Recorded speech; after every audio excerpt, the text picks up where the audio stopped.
So I am going to review, we're going to start just today with the integer operations of adding and subtracting.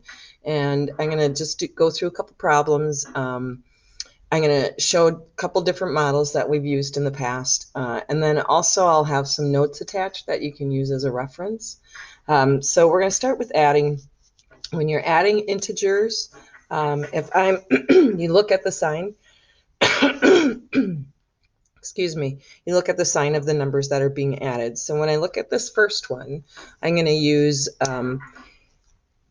the positive and negative signs. This is really saying start with 6 negative signs, 1, 2, 3, 4, 5, 6, and I'm going to add 2 more negative signs. So if I add all those together, I have 8, 1, 2, 3, 4, 5, 6, 7, 8. But they're negative signs, so the answer is going to be -6 plus -2 is equal to -8. So if you notice what you do with this, if the signs are the same, I'm going to add those two together and keep the sign. So the other situation that you're going to see is when you're adding integers that have opposite signs. So if I were to do this one on a number line,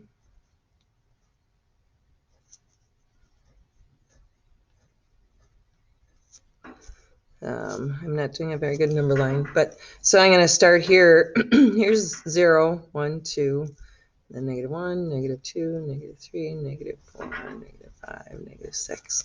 And this is saying start at 2. Now, normally when I add, I would go this direction. But if I'm adding negatives, that switches direction. So this thing really going back 6.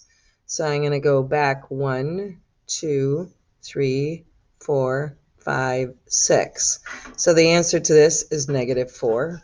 And the way you can look at that, if the signs are the opposite, what I really did, because I had to start with 2 and I had to take away 6, that's really taking 6 minus 2, which is 4.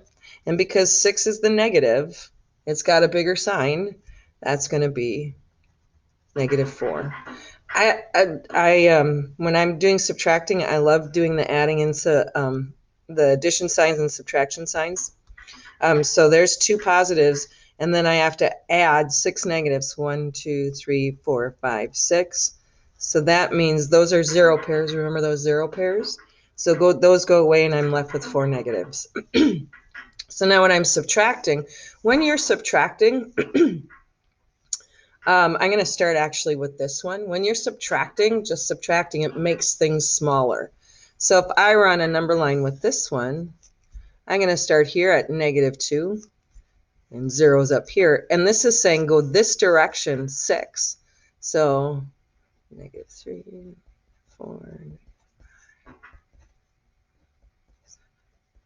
So I'm going to start here at -2 and I'm going to go back 1, 2, 3, 4, 5, 6. So -2 minus 6 is equal to -8.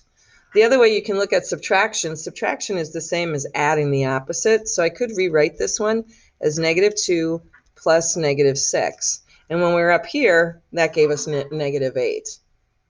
Okay? And you could do your signs as well.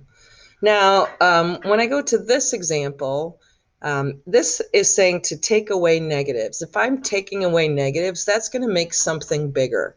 And like I just said down here, that subtracting is adding the opposite. I could rewrite this problem as -2, and then I'm going to add the opposite of -6. So I'm going to add 6, which actually gets us down to this problem. Okay? I could do this one on a number line or with I'm going to do it with the adding and subtracting signs.